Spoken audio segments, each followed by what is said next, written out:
अब हम एक क्वेश्चन लेंगे जो थोड़ा सा डिफरेंट है। अभी हमने कॉइन लिया था और उसको सिंगल टाइम टॉस किया था, ठीक है। अब हम 2 कॉइन ले रहे हैं। अब जब हम 2 कॉइन को टॉस करेंगे एट अ टाइम, देखिए क्या होगा, ठीक है। सो क्वेश्चन है या एग्जाम्पल जो भी आप उसे कहना चाहे, if we toss of coin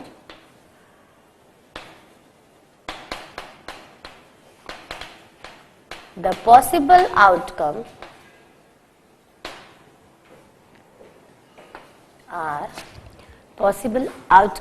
are either head or tail, है ना, single type. Now we toss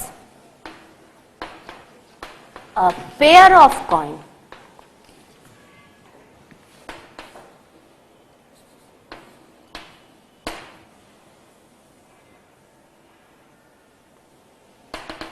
क्या होगा, 2 कॉइन अब हम उछाल रहे हैं, ठीक है। जब हम 2 कॉइन उछालेंगे तो हमारे कुछ केस और बढ़ जाएंगे। सिंगल कॉइन था तो हमारे टोटल केस कितने थे, 2 थे, एक हेड या एक टेल, तो दोनों मिला के 2 केस हुए, ठीक है। अब हमारे पास जो कॉइन है, हम मान लीजिए हमारा कॉइन है और ये एक और कॉइन है, तो देखिए क्या क्या पॉसिबिलिटीज होगी। हो सकता है दोनों पर हेड आ जाए, हो सकता है एक पर हेड आए एक पर टेल आए, हो सकता है दोनों पर टेल आ जाए, ठीक है, राइट। तो अब हमारे केसेस जो है वो चेंज हो जाएंगे। हम उसको थ्योरी के फॉर्म में लिखेंगे, टी ऑन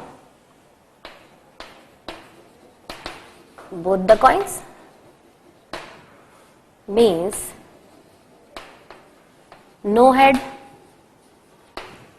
ये भी हो सकता है, ये जो मैंने लिया था इसकी जगह ये केस भी हो सकता है, दोनों पर टेल आ जाए, किसी भी एक पर टेल एक पर हेड आ जाए और दोनों पर हेड आ जाए, कुछ भी पॉसिबिलिटी है। तो अभी हमारे केसेस क्या होंगे, शायद टेल आ जाए दोनों कॉइन पर मींस नो हेड, या शायद हेड आ जाए दोनों कॉइन्स पर मींस नो टेल, ठीक है। पहला केस ऐसा हो सकता है। दूसरा, T on one coin and head is on other.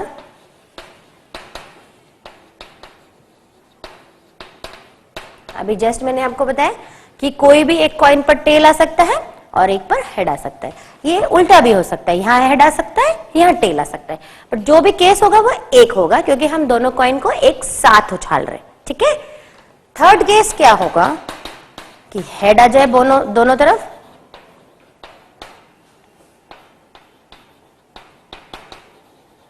Means no tell,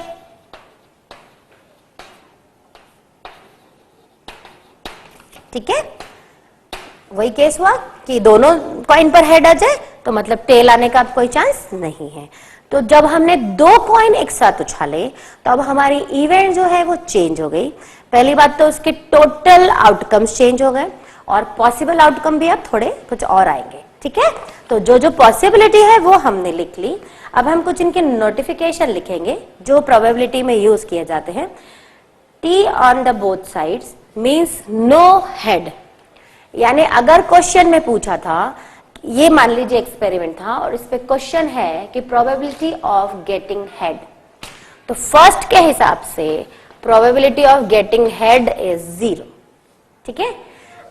क्यों, जैसे मैंने लिखा T on both the coins, मतलब दोनों कॉइन पर क्या आ चुका है, टेल आ चुका है। तो टेल आना हो गया है तो अब हेड आ सकता है क्या, नहीं।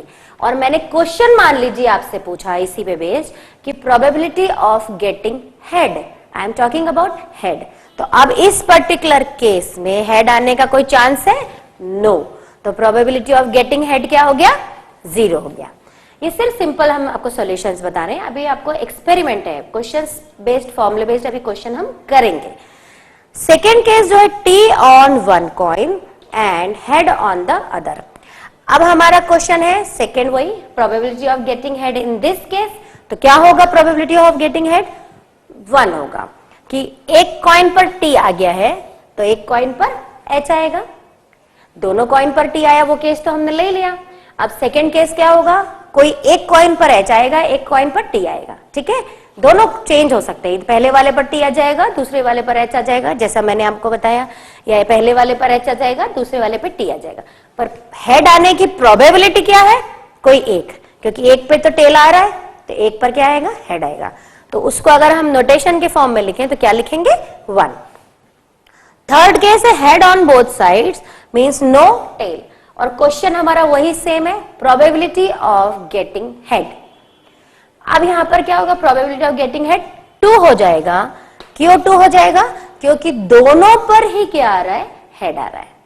जब दोनों पर हेड आ रहा है तो टी आने की पॉसिबिलिटी एकदम 0 है, और दोनों पर हेड आ रहा है तो आउटकम कितना हो गया? 2 हो गया। इस एग्जाम्पल पे मैंने अपने मन से क्वेश्चन दिया था प्रोबेबिलिटी ऑफ गेटिंग हेड, हम चेंज कर देते हैं, अब हम कर देते हैं probability of getting tell. Experiment यही है हमारा, उसकी पॉसिबिलिटी ये की यही है, पर अब हमारा क्वेश्चन जो है वो चेंज है, प्रोबेबिलिटी ऑफ गेटिंग टेल, ठीक है। फर्स्ट पढ़ते हैं, T on both the coins mean दोनों कॉइन पर क्या आ गया है? टी आ गया है, और हमारा क्वेश्चन भी क्या है? Probability of getting tell. तो अब ये क्या हो जाएगा? पहला केस 2 हो जाएगा, ठीक है। कितनी प्रोबेबिलिटी है? टेल आने की 2 हो गई है, क्योंकि दोनों पर क्या है? टेल है। सेकेंड है T on one coin and head on the other, वही एग्जाम्पल है, एक्सपेरिमेंट वो का वही है, बट क्वेश्चन चेंज है, प्रोबेबिलिटी ऑफ गेटिंग टेल। तो अब सेकेंड केस में हमारा प्रोबेबिलिटी ऑफ गेटिंग टेल क्या हो जाएगा? 1 हो जाएगा, क्योंकि कोई एक कॉइन पर टेल आ रहा है और एक कॉइन पर हेड आ रहा है। प्लेस चेंज हो सकती है, इस पर हेड हो सकता है, इस पर टेल, पर आने की संभावना कितनी है? 1 है। पॉसिबिलिटी कितनी है? 1 है। थर्ड क्वेश्चन था हमारा है, थर्ड जो एक्सपेरिमेंट है, head on both sides means no tail. हमारा क्वेश्चन क्या है? Probability of getting tail. Third case में हमारे पास टेल आ ही नहीं रहा है, दोनों कॉइन पर क्या आया हुआ है? हेड आया हुआ है, राइट। जब दोनों कॉइन पर हेड आया हुआ है तो टेल आने की प्रोबेबिलिटी क्या है? 0। तो देखिए वही क्वेश्चन, वही एक्सपेरिमेंट, बट क्वेश्चन के अकॉर्डिंग आंसर जो है वो चेंज हो गया है। जब प्रोबेबिलिटी ऑफ गेटिंग हेड बोल रहे थे तब वो था 0, and probability of getting tell बोल रहे हैं तो वो पॉसिबिलिटी है 2, ठीक है। तो मैंने एक ही एक्सपेरिमेंट के दोनों पार्ट जो है वो आपको बताए, क्वेश्चन चेंज करके। तो आई होप कि आपको ये समझ में आया होगा।